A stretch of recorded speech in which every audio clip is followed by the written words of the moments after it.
ভাই আমি এজেন্টের বিষয়ে মালয়েশিয়াতে আসছি, আমি যদি সাই ফ্যাক্টরি থেকে ভিসা লাগাতে পারবো? জি না ভাই, আপনি পারবেন না। আগে আমার কথাগুলো একটু মন দিয়ে শুনেন, আমি ভেঙে ভেঙে বলতেছি, ভিডিওটি একটু লম্বা হতে পারে। কেন পারবেন না? ধরেন আপনি একটা এজেন্টের মাধ্যমে বাংলাদেশ থেকে মালয়েশিয়াতে আসছেন, সেই এজেন্ট আপনাকে কোনো কাজ দিতে পারতেছে না। এখন আপনি চাইতেছেন কি, আপনি অন্য একটা কোম্পানিতে ঢোকার জন্য, সেটা আপনি চাইতেছেন। এখন তো মালয়েশিয়ান গভর্নমেন্ট সুযোগ দেয় নেই, অবৈধ লোককে বৈধ করতে পারবে এই ধরনের কোনো সুযোগ দেয় নেই। যখন মালয়েশিয়ান গভর্নমেন্ট সুযোগ দেবে যে একজন অবৈধ ব্যক্তি বৈধ হতে পারবে, তখন আপনি এজেন্ট চেঞ্জ করতে পারবেন। মানে আপনি যদি চান, আপনি যে এজেন্টের মাধ্যমে আসছেন সেই এজেন্টকে বাদ দিয়া নতুন করে একটা পাসপোর্ট করে, হ্যাঁ, আপনি অন্য কোনো কোম্পানিতে ভিসা লাগাবেন, যদি কোম্পানি আপনাকে নিয়োগ করে আর কি, আপনি কোম্পানি আপনাকে ও কোম্পানিতে ঢুকাতে চায় আর কি, তখন আপনি পারবেন।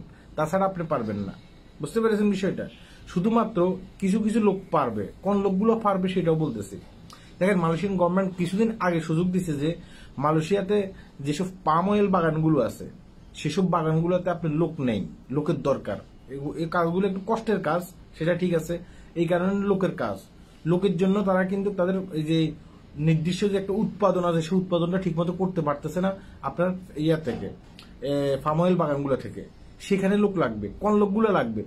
যে লোকগুলো বাংলাদেশ থেকে 2023 সালে ঢুকছে, ঢুকার পরে তারা কোনো কাজ পায়নি, তাদের নিয়োগকর্তা তাদেরকে কোনো কাজ দিতে পারে নাই, সেই লোকগুলাকে মালয়েশিয়ান যে গভর্নমেন্ট আছে, গভর্নমেন্ট দেখে দেখে, হ্যাঁ, তারা যে কাজ পায়নি দেখে দেখে শুধুমাত্র আপনার বিভিন্ন ফার্ম অয়েল বাগানে, বুঝতে পারছেন, প্ল্যান্টেশন ভিসা বলে এদেরকে, প্ল্যান্টেশন ভিসাতে এদেরকে ঢুকানো হবে। ওই লোকগুলোই ঢুকতে পারবে। ধরেন আপনি বাংলাদেশ থেকে আসছেন একটা এজেন্টের মাধ্যমে, সেই এজেন্ট আপনাকে একটা কাজ দিছে, ভালো একটা কাজ আপনি করতেছেন, যে কাজের কথা বলে আনছে সেই কাজ আপনাকে দিছে, দেওয়ার পরে এখন আপনি চাইতেছেন সেই কাজ না করে অন্য কোনো কাজ করার জন্য, সেটা আপনি পারবেন না। হ্যাঁ, শুধুমাত্র আপনি তখনই পারবেন যদি গভর্নমেন্ট সুযোগ দেয়, আরেকবার সুযোগ দেয়, যারা এখানে অবৈধ লোক আছে তারা বৈধ হতে পারবে। এখন আপনি বৈধ, ঠিক আছে, সেটা আমি মানলাম, কিন্তু আপনি যখন অবৈধ লোকের সুযোগ দেবে, তখন আপনি আবার কি করতে পারবেন, আপনি নতুন করে পাসপোর্ট করে আপনি অন্য জায়গায় ভিসা লাগাতে পারবেন। এখন সেটা আপনি ফার্ম অয়েল বাগানে লাগান কিংবা একটা ফ্যাক্টরিতে লাগান, যদি আপনি সেই সুযোগ পান সেভাবে আপনি ভিসা লাগাতে পারবেন, তার আগে আপনি ভিসা লাগাতে পারবেন না। আশা করি আমার কথাগুলো আপনারা বুঝতে পেরেছেন। কিন্তু একটা কথা মনে রাখবেন যে আপনি হয়তো একটা কোম্পানিতে এখন কাজ করতেছেন, একটা দালাল আপনাকে মানে প্রলোভন দেখাচ্ছে, তোমাকে অন্য জায়গায় ভিসা লাগাই দিব, তোমাকে অন্য জায়গায় ভিসা লাগিয়ে দেবো, হ্যাঁ, তুমি ইয়ে করো, পাসপোর্ট দাও আর কিছু টাকা পয়সা দাও। এই কাজগুলো করতে যাবেন না ভাইয়া। দালাল হচ্ছে বাটপার। হ্যাঁ, সে এখন আপনাকে কি করবে, প্রলোভন দেখিয়ে আপনার কাছ থেকে টাকা নেবে, অর্থ হাতিয়ে নেবে, আর কিছুই করতে পারবে না। পরবর্তী আপনি শুধু হাই উদাস করবেন। এই কাজটি কখনো করেন না, ঠিক আছে?